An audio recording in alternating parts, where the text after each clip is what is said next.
అది ఇచ్చేసి ఉంటే 19 టైంకి హైటెక్ సిటీలో ప్రాథమిక దశలో ఎట్లుందో, మియాపూర్లో స్టార్టింగ్లో ఎట్లుందో, ఆ చందానగర్లో అప్పుడు ఎట్లుందో అట్లాంటి స్టేజ్ వచ్చేసేది.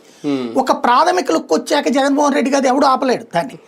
కానీ వీళ్ళ స్వార్థం కోసం మళ్ళీ మేమే అధికారంలోకి రావాలంటే అన్న ఉద్దేశంతో కావాలని లేట్ చేశారు అక్కడ.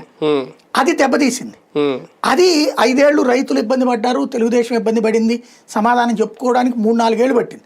చివరి ఏడాదిలో మళ్ళీ అమరావతి ఫీలింగ్, అది కూడా ఇతను 3 రాజధానులు అన్నటువంటి దాన్ని కన్విన్సింగ్ గా చెప్పలేకపోవడం. అంటే మొదట 3 రాజధానులు ప్రజలు యాక్సెప్ట్ చేశారు. మనం అబ్జర్వ్ చేస్తే మన దగ్గర పోల్లో కూడా ఫస్ట్ 3 రాజధానుల్ని యాక్సెప్ట్ చేశారు.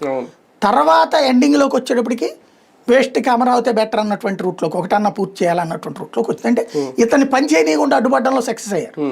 ఇప్పుడు అందుకని ఏం చేస్తున్నారు, కంప్లీట్ కన్స్ట్రక్షన్ యాక్టివిటీ మీద కాన్సన్ట్రేట్ చేశారు.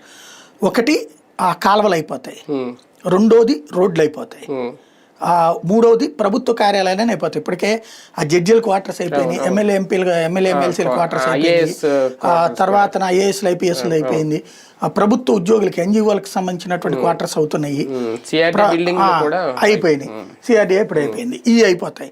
దాంతో పాటుగా రాష్ట్రంలో ఉన్న అన్ని ప్రభుత్వ కార్యాలయాలు ఇప్పటిదాకా విజయవాడ, గుంటూరులో హెడ్ క్వార్టర్స్ ఉన్నాయి, అవి కూడా తెచ్చి